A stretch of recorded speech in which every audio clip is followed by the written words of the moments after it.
Material for the brain. Conversations for thinking bodies.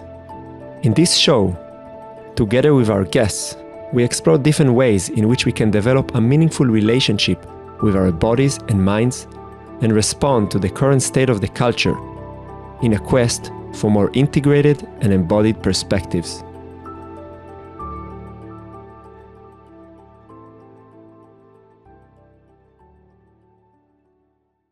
Hello and welcome to another episode of Material for the Brain podcast. Today I'm going to do a short solo episode. Let's see if it's actually going to be as short as I imagine.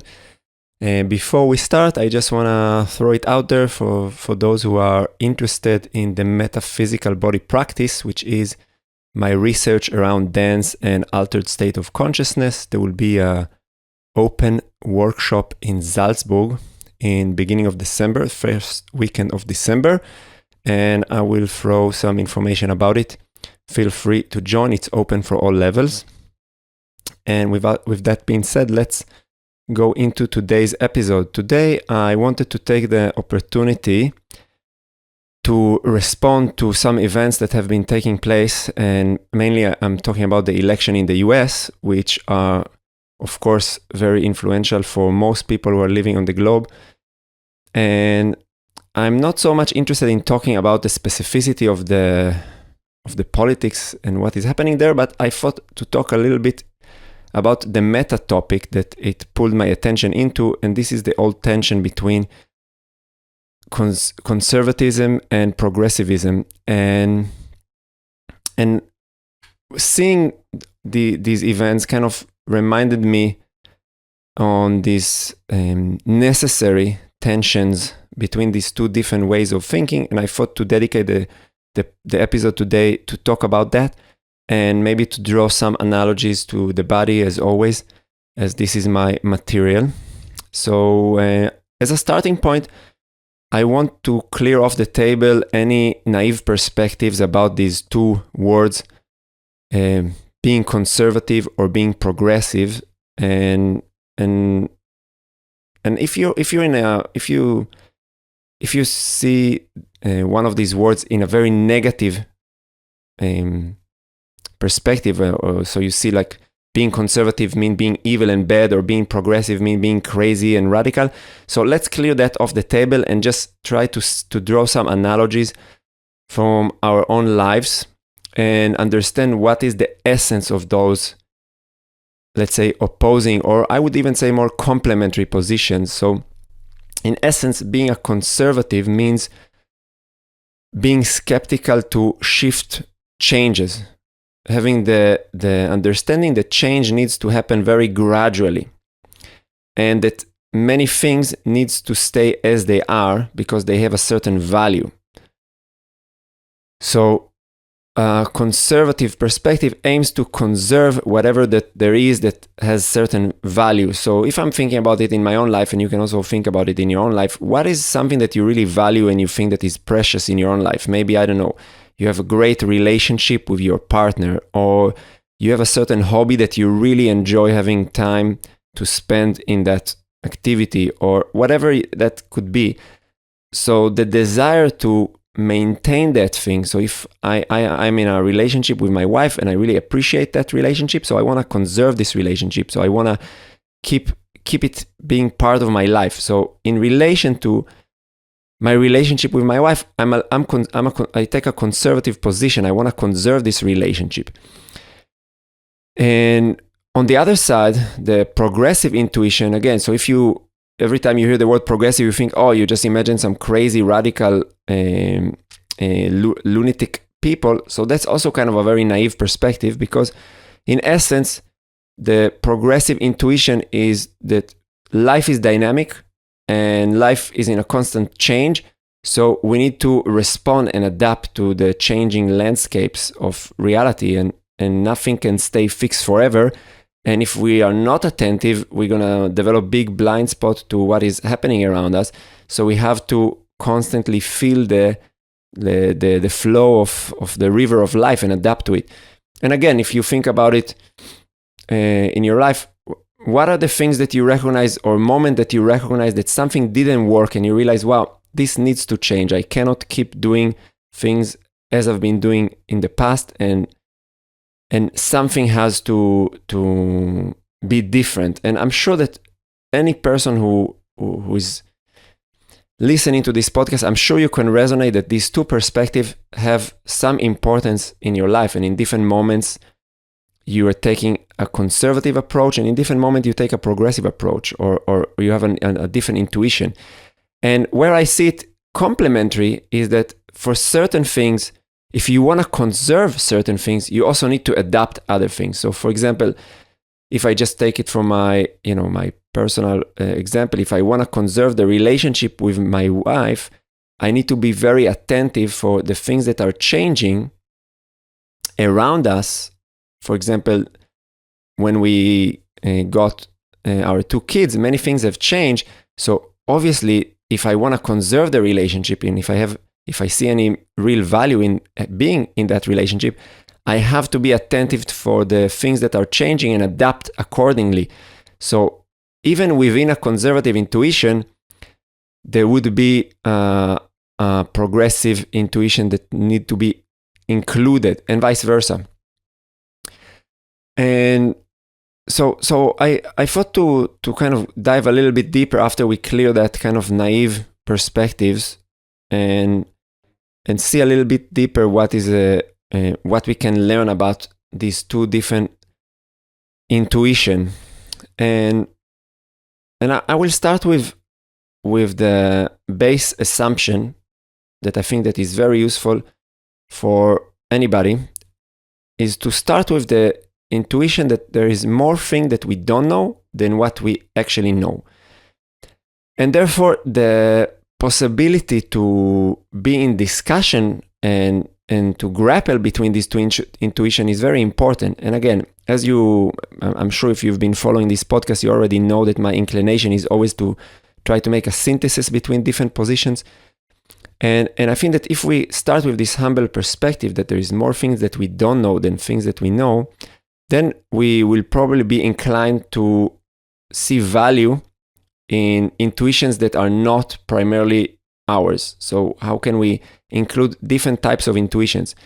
Now, when I think about these two opposite positions that now, again, in this specific election in the US, there's always the tension between the conservative right and the progressive left that was very strong coming to the surface. It brought me to think, okay, what is the different meeting point that I have around it when I think about my body and my own training, and what is the different requirements that each perspective brings out of me. And I think that there is a real fundamental difference between attempting to preserve something in the type of resources that are required and the attempt to change something. And normally, or typically, it's very difficult to have the two different requirements on the level of personality in order to hold these two tensions. And so I think like when you think about something that you really appreciate and you want to conserve, normally it requires certain level of conscientiousness. You need to develop certain level of responsibility. You need to be careful. You need to be diligent when you want to make sure that something that already exists doesn't fall apart. You need to maintain it. So being conservative requires the ability to maintain things because they already exist. It's not that you need to bring something new to the world. You just need to maintain something that already exists. And maintenance is not that shiny.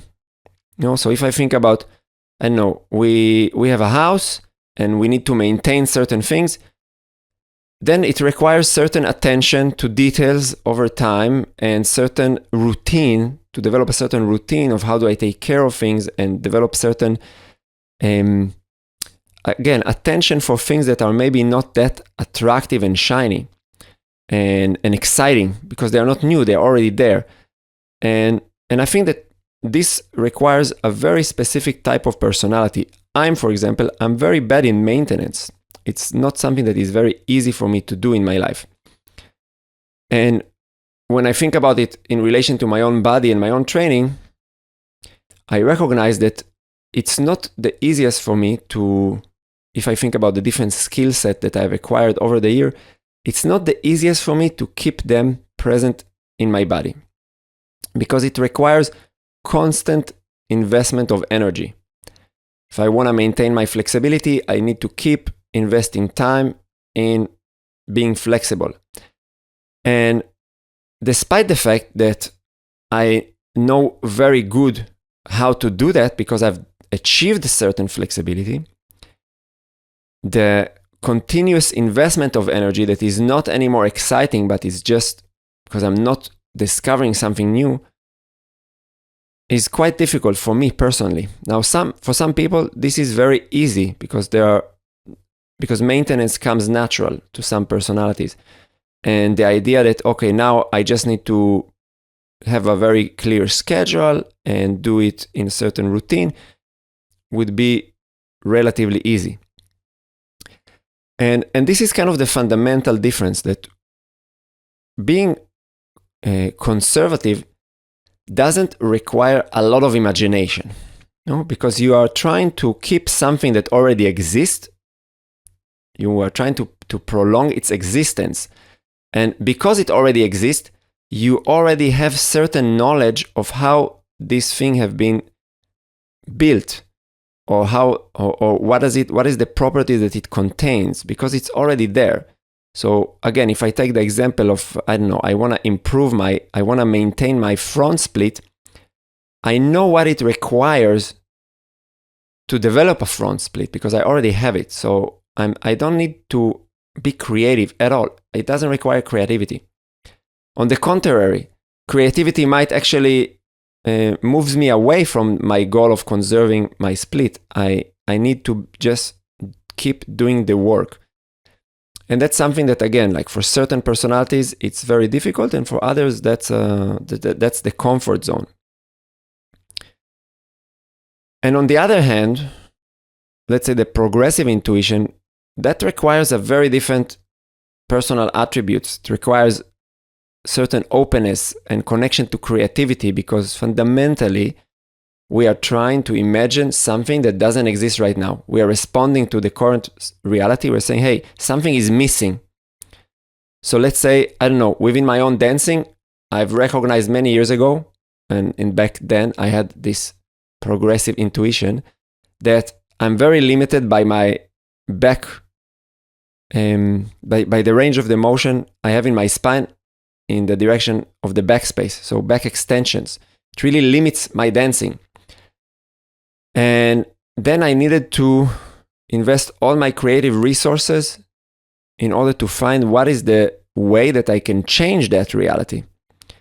Now, in this process, there's a lot of trial and errors because you don't really know. I don't have yet a flexible spine and I'm limited by it, and I need to find out, okay, does this thing works for me? Is that thing work for me? I need to fundamentally be open to experience something new.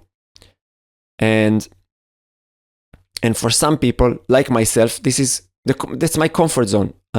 It's very easy for me to go into spaces and try something that I've never tried before. That's something that excites me. It's something that makes me motivated.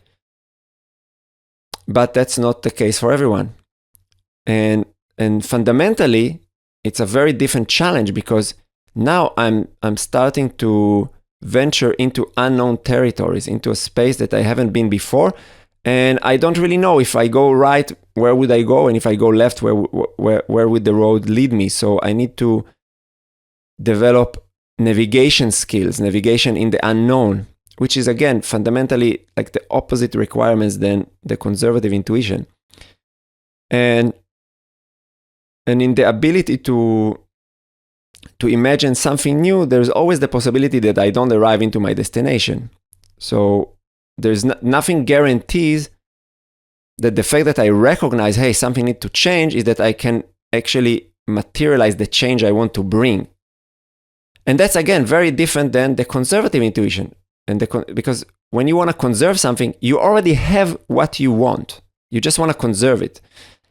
And so you can also say that fundamentally, and that fundamentally, the conservative intuition comes from recognizing something that you're happy about, something that you're content, something that you're grateful for.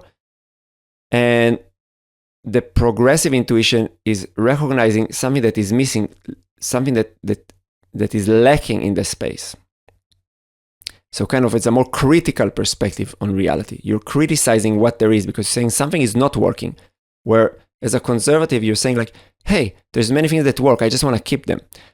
And I think that, like, it's not for no reason that on average, when you're younger, you tend to have more the desire to criticize and change things. And when you're older, you want to conserve because you have accumulated more experiences. You've built stuff. Now you want to conserve what you've done. And when you're young, you're more responding to, hey, there's many things that I want and they don't exist and I want to change them. But it can also be the case that you are a very young individual and you're super happy with things as they are in your life and you just want to conserve them. And it can also be the case that you grew old, and despite growing old, you never really found your place, and you keep seeing the things that are missing for you to feel a part. And that's kind of, where life experience and really matters in how we land within these two opposing or complementary perspective. And now I want to talk a little bit maybe on the, let's say kind of on the blind spot of each perspective and why is it so important to be in a dialogue with people with other intuitions. And that could be around, things like, what am I not aware about my physical training? But it can also be about, global politics. It doesn't matter. And I think, like, let's start with the conservative side. So I think the main blind spot for conservatives, obviously, or for the conservative intuition, is not to recognize what doesn't work in the current situation. And on the extreme end is really the lack of recognition that there is a need for constant change. And this is kind of where a conservative slides into, let's say, kind of more traditionalist position. And that's a very important boundary to distinct. Being a conservative doesn't mean that you don't want to change anything and you just want the world to stay as it is. It's just an intuition that change needs to be applied very gradually and very carefully. Again, because we don't know what we don't know. So we want to do things very slowly and kind of check what is happening as we are changing things.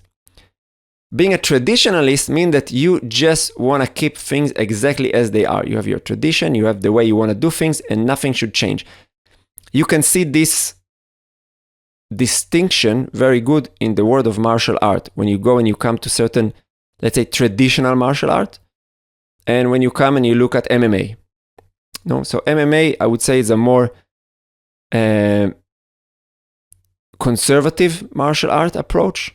And if you come to certain, schools of traditional Chinese martial art, then you'd see a very, again, traditional approach. And what would be the difference? In a Chinese school of Kung Fu, you would never practice movement on the floor. Why? Because in Chinese martial art, they don't believe that this is necessary. No, like that. That's kind of we don't go to the ground. That will be the statement. We are not rolling on the ground. The ground is dirty, whatever. You have all your values from your tradition, and you're unable to reflect and adapt on your values in the current reality, where currently in the world of martial art, it's very obvious that the ground is a very important part of the world of martial art. So this specific position is ignoring the reality on the ground. On the other hand, an MMA gym, people are not crazily interested in wild experimentation all the time. So it's not that if you come and I'm a dancer, and every time I come to the gym, I'm thinking to practice jiu-jitsu, for example, I'm thinking, hey, why don't we do things very differently? We can incorporate a lot of ideas from my dance practice. And most people are not interested in that. Why? Because they already believe, okay, look, there are certain things that are working and we want to keep doing them. They are functioning.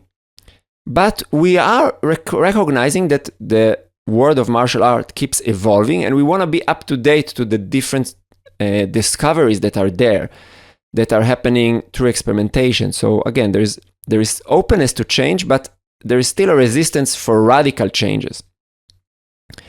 So that's kind of a very important boundary to this thing between traditionalist and conservative intuition.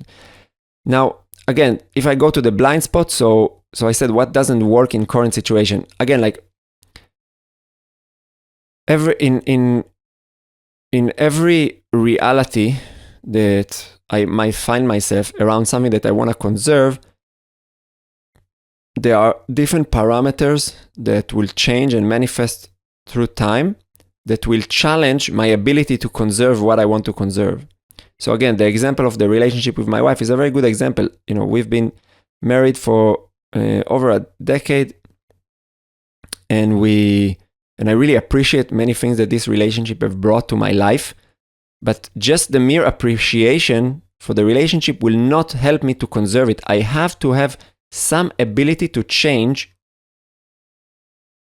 little things on the day-to-day in order to be able to keep myself happy and my wife happy. And again, if I'm taking a conservative approach to the preservation of the relationship, I'm going to be quite hesitant for really radical changes that might come up in the relationship. So I don't know, if my wife will come and tell me tomorrow, hey, in order to conserve our relationship, we have to open the relationship and we have to move a country and we have to change all. Maybe I'll say, hey, hold the horses. I'm not sure about it. Now, it doesn't mean that sometimes it's not necessary. Maybe it is necessary to do radical changes in order to conserve something. It can be the case, of course. I'm not saying that it's never the case. But the intuition will be to say, hey, I'm not sure about it. Let's just wait a moment and think about it. And the question is, when you find yourself in that conservative intuition, is how can you open yourself? How can you open your mind to be more aware of the side effects of the current state and what it limits you to experience? And I think that the best way to do it, if you cannot come up with your own explanation, is to have a discussion with others that are involved in whatever you're experiencing. If that's the case, of course, if you're talking about, I don't know, the maintenance of your own physical skills, maybe it's a bit hard to have discussions about it with others. But if you're talking about things that involve other people, just go and talk to the person that is involved. So, you know, in my case, it will be like to have a time with my wife that I'm just checking, hey, like, what are the things that doesn't work for you right now? What are the things that you're disturbed right now?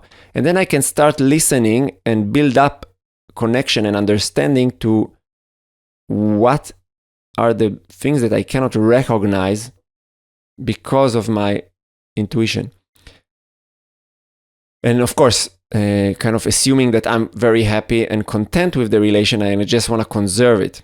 If I'm also not happy, of course, then suddenly the progressive intuition will kick in and say, hey, something needs to change, no?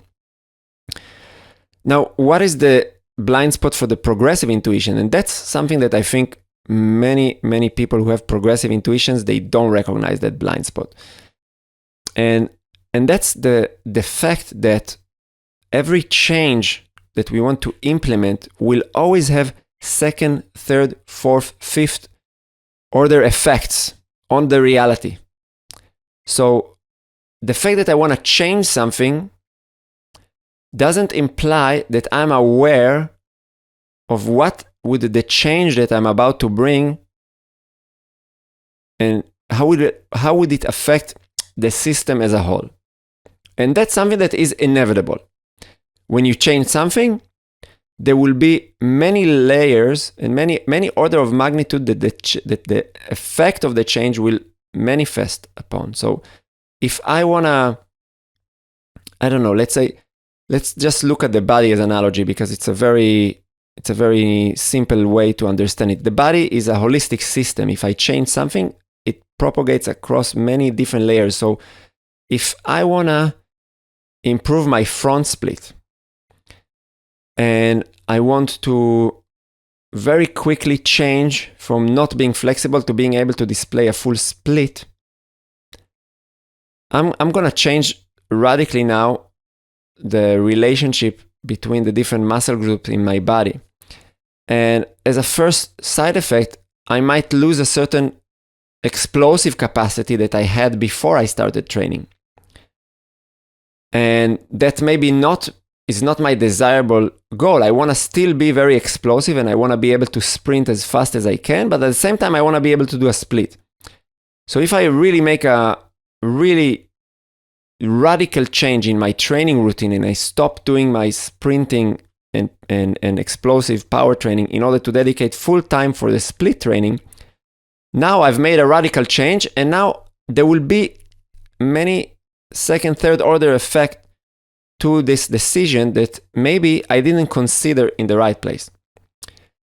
Now, if we come back also to the thing about the difference in personalities, so I think like in order to be creative and imaginative, it's not so typical that you can be both creative and imaginative and at the same time very conscientious and responsible and careful, and it's quite at least as far as I'm aware, and these ideas are coming from this what is called the Big Five personality trait model in psychology. As far as I'm aware, they typically balance one another. So if you're super creative, you're not so conscientious, and vice versa, or at least like you're not extreme at both. So again, if you are very open for change and for experience, it might mean that you're not that careful or responsible to pay attention to all the little things that you might break while you're changing. So that's kind of the blind spot that many people have, like, and you see it like, in a lot of political activism, people really advocate for some radical change, but they're not really contemplating on what might happen negatively across these changes. And I heard one environmentalist activist, Michael Schoenberg, I think, maybe I'm pronouncing his name wrong, telling a story about his youth when he was really trying to improve the reality of, I think it was rhinos or elephant in a certain region in Africa. They really wanted to stop people from hunting these animals for the ivory that they have in their bodies. And they were really fighting for a certain regulation. And the result of them achieving the conservation of these animals ended up with mass hunting of other type of animal, and they didn't expect that. So they brought a positive change, but they weren't really considering what will be the effects of what they're doing, and they created a negative impact in somewhere else. And and then you have like conservative thinkers like Thomas Sowell, who would even say there is no improvement, there are just trade-offs. So you cannot improve anything, you can just have trade-off. You don't want A, so you get rid of A, then you get B in return. So you cannot really objectively just improve things. You will always have trade-offs. And you see it in many, many situations, and I think like that's a really big blind spot for many, many progressive people, at least that I came across. And I think the more you go into the radical expression of the progressive circles, the blind spots become like enormous. And I think that's something that is very, very difficult to focus on. And I think, and maybe it boils down to the fact that when you imagine, and maybe again you can think with me, if I imagine that I want to bring a positive change and there is something that I really see that disturbs me, I don't know, maybe I see that my wife is really suffering because she's working too much, and I really want to help her reduce the load of work, and then I don't really think deeply about how the change will implement the rest of the family structure. So the reason why it's hard for me to think about the effect is because the intuition for change requires a certain optimism. Like you need to be to some extent optimistic that things could be better. And and I would say like that intuitively, when you think about like, yeah, you have a positive vision that you want to bring to the world, to start imagining all the horrible things that can happen due to the positive vision can completely demotivate you from even starting the process of envisioning. It's anyhow quite difficult to go into a creative space and to bring something new to the world.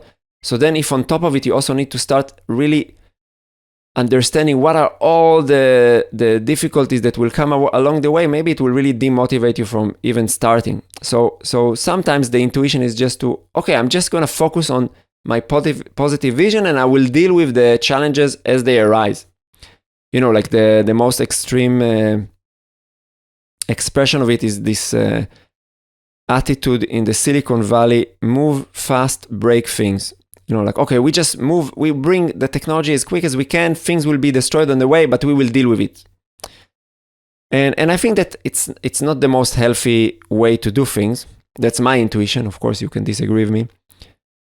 But I also recognize that it's very hard to understand that. And I would say like that in order to be able to really see clearly the order of magnitude of your actions, or how would they affect across multiple dimensions, you need to be a systemic thinker. And I haven't came across many people who have this ability to really zoom out and really see things systemically and understand, okay, when I change A, how would affect B, C, and D, and Y, and what is the relationship between things. It's a much easier to look things very linearly from your own perspective and ignoring the rest. But again, since there are more things we don't know than what we know, we will always have blind spots. So I think like, how can you solve that problem? You know, like, so again, dialogue is, in my opinion, the best tool out there. You can come and bring your vision and share it with other people that are relevant for your reality, and hear their concerns about your visions, and hear why are they holding back, why don't they want to adapt to the change that you want to bring forward. And then you can try to recognize, are their perspective anchored in a conservative intuition or in a traditional intuition? Are they resisting to change just because they are afraid of something new and they just have no reason? And you know, okay, that's a challenge that they will have to confront sooner or later. Or are they really trying to slow things down in order to do things more carefully? Are they more anchored in a conservative intuition? And maybe I can learn something. Maybe they could learn something, you know. So there is an exchange. And I think it's something that is really the most important thing that I draw from that situation. And if I think about it, you know, when it comes to politics, I think that it's a more difficult job fundamentally to be a progressive politician, because you need to envision something that doesn't exist. You need to come up with an idea that would inspire people to move to a different future. And that's something that in many situations can be more difficult, because again, you're going into the unknown, you're navigating into the unknown. But it also requires a greater responsibility, because you're literally pulling people into an unknown territory where in any given moment there's many things that are working in any situation, and there's many things that doesn't work. And I think that it's when I think about, you know, and that's also relevant in my own home country, where there's not so much of progressive politics anymore. So when I think about the failures of progressive politics, I think it's a lot. It has to do a lot with not recognizing what are the effects of our vision for different words, and what did we compromise while we were trying to move to a better future according to our perspective. And And again, it's different than failures on the right, on the conservative sides. When a conservative politician is failing and losing an election, for example, or maybe we can see this as the failure in this context right now. So I think it has to do fundamentally with like not being attentive enough to all the things that doesn't work for the people around me. And these are very different things. And again, I prefer to take the assumption that most people are reasonable, most people are motivated by good intentions, and the amount of real bad actors out there is very insignificant.